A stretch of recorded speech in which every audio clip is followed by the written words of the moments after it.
Un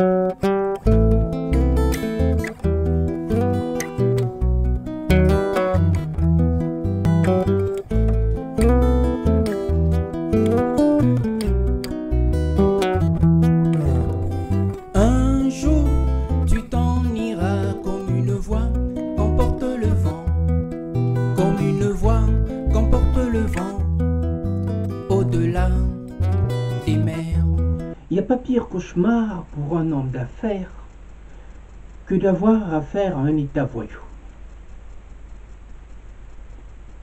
Oui, il n'y a pas pire cauchemar que d'avoir affaire à un état voyou, et en l'occurrence l'état gabonais, qui est à joindre dans la liste en tant que mauvais payeur. Voilà un bel exemple d'un état voyou de la pire espèce qui soit, qui freine là le développement de l'entrepreneuriat en Afrique, par la mauvaise foi simplement de ses autorités. Dire qu'ils avaient besoin d'un chemin de fer pour acheminer là leur manganèse de Mwanda à Libreville via Franceville,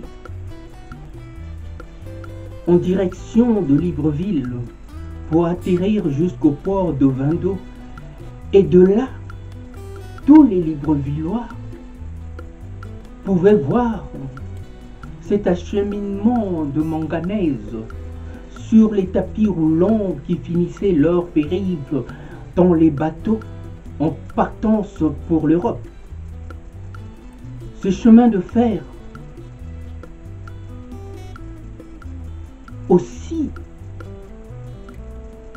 a été une aubaine pour les Gabonais, en ce sens d'aller devenir sur et dans leur territoire. Mais que voilà, cela a été au dépens d'un grand mécène africain en la personne de M. Koutoulamoui. Voilà qu'aujourd'hui, qu'ils ont leur chemin de fer transgabonais.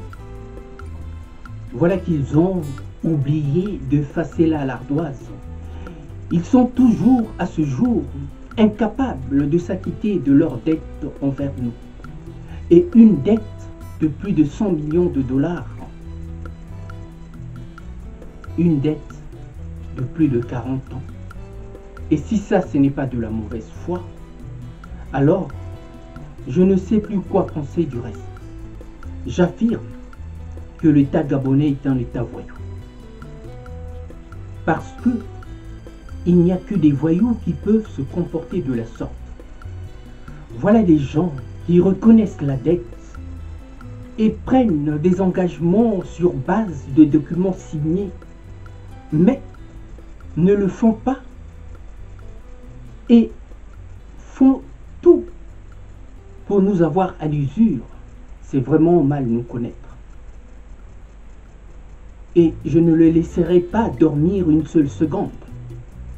Je crois que l'État gabonais ferait mieux de s'acquitter de cette dette pendant qu'il est encore temps. Comment, oui, comment un État peut être aussi malhonnête à ce point envers un de ces gros investisseurs africains? Oui, sur ce projet. Oui, le seul qui avait pris le risque de financer cette construction de chemin de fer à hauteur d'un pourcentage plus conséquent que les autres, qui avait même incité le président de la République gabonaise à l'époque, Aladji Omar Bongo, à venir sur place à Kinshasa afin de négocier lui-même cette affaire. C'est vous dire à quel point nous étions une valeur ajoutée. À voir ce qui se passe aujourd'hui, au moment où je vous parle, c'est tout simplement une honte et un scandale. Je ne pense pas qu'il en fut le cas avec les autres associés, pour ne pas dire les autres partenaires européens. Une honte pour un aussi grand pays que le Gabon que de se comporter de la sorte. Le Gabon est un État à risque pour tout investisseur africain qui veut prospérer dans les affaires ou dans le monde des affaires. Un État qui prend des engagements et qui ne le respecte pas, et même pas la signature de son président qui aurait dû faire foi d'autorité, ne peut qu'être un État voyou et de la pire espèce. Je ne pense pas qu'il en fut le cas de ces autres bailleurs ou partenaires européens.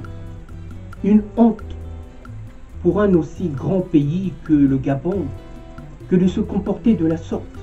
L'État gabonais est un pays à risque pour tout investisseur africain qui veut prospérer là, mais dans le monde des affaires. Un État qui prend des engagements et qui ne le respecte pas. Et même pas la signature de son président qui aurait dû faire foi d'autorité, ne peut qu'être là un État voyou et de la pire espèce. À bon entendeur, salut.